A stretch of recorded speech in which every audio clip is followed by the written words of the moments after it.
15 projects that are funded by a grant from Google in the realm of experiments and storytelling. They're all interdisciplinary TISH projects, so ITP students plus musical theater students plus film students plus drama students collaborating and making interactive pieces, storytelling pieces that involve new technology. My name is Ross Goodwin, and these are my two projects that both came from the same set of explorations about generating text from images. And this one is a text Polaroid, so to speak, that prints out passages from novels based on the images it captures.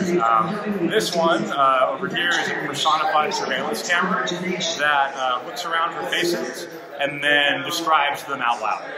Mike Allison, and this is our project 363 TV, and Sarah Rothberg and I are in the beginnings of putting together a 360 3D public access channel. And what that means is that we shoot content with this wall of cameras, which gives us footage in all directions, and we go through a process of stitching that together and putting it into a viewer for VR or 360 viewing.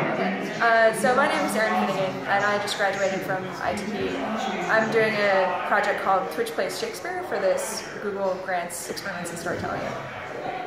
So it's based on Twitch Plays Pokemon, which was like a phenomenal success last year, where on Twitch TV they streamed the original Pokemon and had people in the chat room could send little commands, like up, down, left, right, to determine like what the character was doing, like that. And I wondered what would happen if you applied that sort of logic to Hamlet, because Hamlet changes his mind a lot, like throughout the play.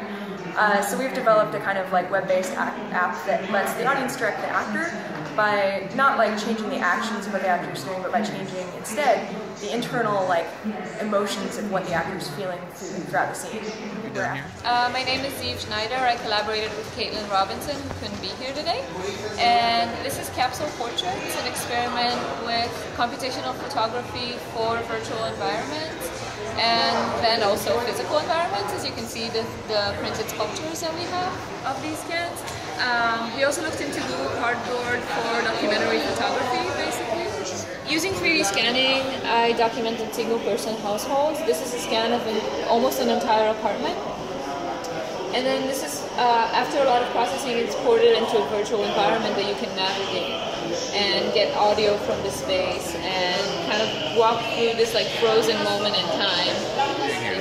So today, I'm showing a project that I've been working on for some time called Micro Stories Live. And the idea is that using new technology such as the Kinect, we can do live interactive storytelling without a lot of infrastructure, from anywhere low bandwidth, low cost, basically allowing actors or anybody to become puppeteers at a distance. So there's characters that exist in the browser, such as you're seeing on the screen there.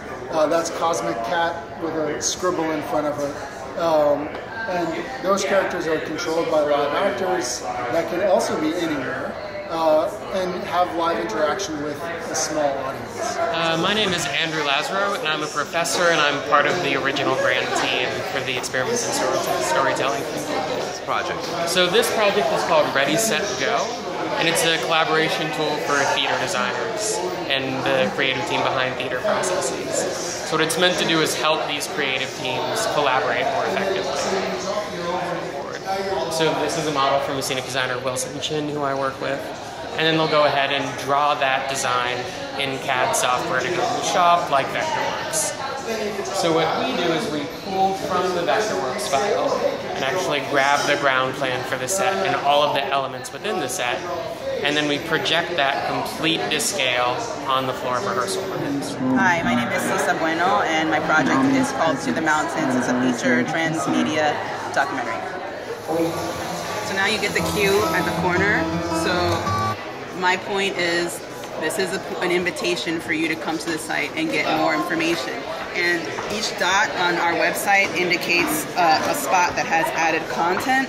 And so the red dot that's on the main screen is indicating where the viewer which dot they should click on. Stop pitching.